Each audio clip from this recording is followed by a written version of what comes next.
दोस्तों आज की इस वीडियो में हम बात करने वाले हैं भगवान शिव और भस्मासुर राक्षस के बारे में कि क्यों छिपना पड़ा था शिव को भस्मासुर से बच के। आपको तो पता ही है कि भगवान शिव को प्रसन्न करना बेहद आसान है। असुर हो, देवता हो या फिर कोई सामान्य मनुष्य, शिव ने कभी अपने भक्तों के साथ भेदभाव नहीं किया, इसलिए उन्हें भोलेनाथ के नाम से भी जाना जाता है। ऐसा नहीं है कि सभी भक्त सत्य और अच्छाई की रक्षा के लिए शिव का तप करते हैं। यही कारण है कि कभी कभार भक्तों की कड़ी तपस्या से प्रसन्न होकर उन्हें मनचाहा वरदान देने का खामियाजा स्वयं ईश्वर को भी भुगतना पड़ा है। तो चलिए जानते हैं कैसे। दोस्तों, भस्मासुर नाम का एक राक्षस दुनिया का सबसे ताकतवर राक्षस बनना चाहता था। वह पूरी पृथ्वी पर शासन करना चाहता था और भस्मासुर शिव का बहुत बड़ा भक्त भी था। शिव से वरदान पाने के लिए उसने महादेव की कड़ी तपस्या की। भस्मासुर के कठोर तप से महादेव प्रसन्न हुए और तप में लीन भस्मासुर के पास पहुंचे और उसे आंखें खोलने को कहा। शिव की आवाज सुनकर भस्मासुर का ध्यान टूटा और शिव को अपने सामने खड़ा पाया और उनके सामने नतमस्तक हो गया। शिव ने भस्मासुर से वरदान मांगने को कहा। भस्मासुर यह जान गया था कि शिव उसके तप से बहुत प्रसन्न हुए हैं, इसलिए उसने ऐसा वरदान मांगा जो स्वयं महादेव के वश में भी नहीं था। भस्मासुर ने शिव से अमरता का वरदान मांगा ताकि वह हमेशा पृथ्वी पर रहे और मौत भी उसका कुछ ना बिगाड़ सके। इसलिए शिव ने उसे कहा कि तुम्हारा वरदान पूरी तरह से प्रकृति के खिलाफ है, क्योंकि जिसने भी इस धरती पर जन्म लिया है उसका अंत निश्चित है। भस्मासुर अपनी मांग पर अड़ा रहा और शिव अपने कथन पर। लेकिन जब भस्मासुर को लगा कि उसे कोई वरदान दिए बिना ही शिव अंतर ध्यान हो सकते हैं, तो उसने दूसरा वरदान मांग लिया और यही वरदान शिव के लिए आफत बना।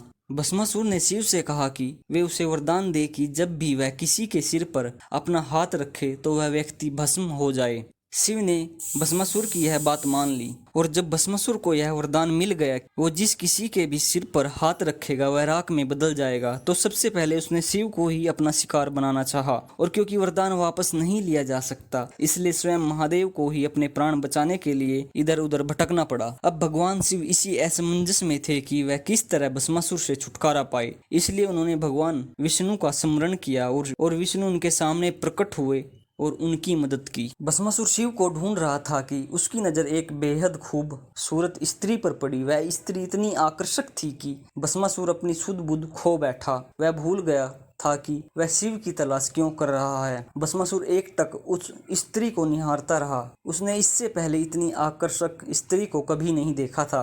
भस्मासुर ने उस खूबसूरत स्त्री से पूछा कि उसका नाम क्या है।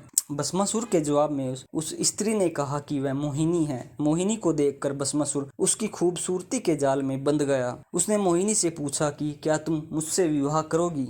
नर्तकी मोहिनी उसका सवाल सुनकर हंस पड़ी। उसने भस्मासुर से कहा कि वह एक नृत्यांगना है और केवल उसी पुरुष से विवाह करेगी जो स्वयं बेहतरीन नर्तक हो। भस्मासुर ने अपने जीवन में कभी भी नृत्य नहीं किया था, लेकिन वह मोहिनी के कहने पर नृत्य करने के लिए तैयार हो गया। भस्मासुर ने मोहिनी से कहा कि अगर वह उसे नृत्य सिखाएगी तो वह अच्छा नृत्य कर पाएगा। उसकी बात सुनकर मोहिनी ने कहा कि जैसे जैसे वो नृत्य करती है वैसे वैसे वह भी उससे कदम मिलाए। भस्मासुर मोहिनी के कहे अनुसार उसकी तरह नाचने की कोशिश करने लगा। नाचते नाचते मोहिनी ने अपने सिर पर हाथ रखा और उसकी देखा देखी भस्मासुर ने भी वही किया। भस्मासुर भूल गया कि स्वयं अपने सिर पर हाथ रखने से वह भस्म हो सकता है। स्त्री के प्रेम में आकर वह शिव का वरदान भूल गया जो उसके लिए श्राप साबित हुआ और भस्मासुर भस्म हो गया।